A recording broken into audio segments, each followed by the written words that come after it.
Хэрхэн болон татамаар л өнөөдөр та бүхэндээ хэрхэн компьютер дээрээ монгол хэлийг тааруулдаг талаар та бүхэнд дэм хүргэх гээд бэлэн болсон байна. Ингээд бол та бүхэн settings руугаа ороод settings-ээс доороосоо 5 дахь буюу time and language гэдэг хэсэг рүү идэл хамтаа орно. Эндээсээ дээрээсээ 2 дахь language and region гэдэг хэсэг рүү идэл хамтаа орно. Та бүхэн дэлгэсэн дээр харж байгаачлаа яг одоо надад англи, монгол хоёулаа орсон байгаа та бүхэн харж байна. Энэ дээр та бүхэн өөрсдөө хүссэн хэлийг нэмэхийн тулд арай language гэдэг энэхүү товчлуур дээр дарна. Энэ товчлуур дээр та бүхэн дараад өөрсдөө хүссэн орныхоо нэрийг хичээд хэлийг харах боломжтой байгаа. Үүн та бүхэн анзаарах юм бол монгол хэлэн дээр зөвхөн display language гэдэг хэсэг сонголттой байгаа бөгөөд Microsoft 365 лицензтэй хүмүүс маань компьютер дээр аппликейшнуудаа татан аван аппликейшн дээр хэлийг солих шаардлагагүйгээр компьютер дээр солилцсон байхад л хангалттай гэсэн үг. Хоёр дахь сонголт буюу text to speech та бүхний бичсэн байгаа зүйлийг тань руу эргүүлээд унших боломжтой. Гурав дахь нь speech recognition буюу таны хоолоогоор танин бичих. Дөрөв нь буюу гараар бичсэн байгаа зүйлийг танин оруулах гэсэн сонголтууд байгаа. Өмнө та бүхэн дурдчихсан Microsoft 365 лицензийн эрхтэй хүмүүс маань компьютер дээр лицензээ татан авах хэрэгжилж байхдаа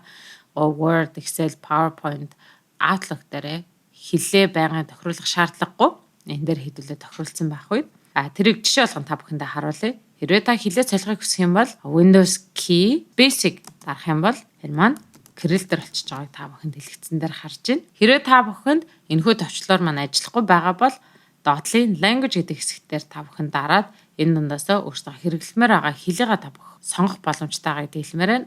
Мөн хэрвээ та байнгын Kirill-ээр бичиж байгаа бол монгол хэлийгээ сонгоод Service default гэдэг дээр тааруулчих юм бол та байнгын солиодох шаардлагагүй байгааг гэдэгт хэлмээр байна. Мөн дээр OK-с дарахаа бүү мартаарай. Өнөөдөр та бүхэндээ хэрхэн компьютер дээрээ монгол хэлийг тааруулдаг талаар дэмэг хүргэлээ. Үүнтэй холбоотой асуух асуулт байвал зайн найдан дээрч тег гэсэн аль ч сошиал платформ та бүхний өмнө нээлттэй байх бөгөөд манай YouTube-ийг subscribe дарж энэхүү бичлэгийг хэрэгцээтэй хүмүүст нь харангуй тараагаарай.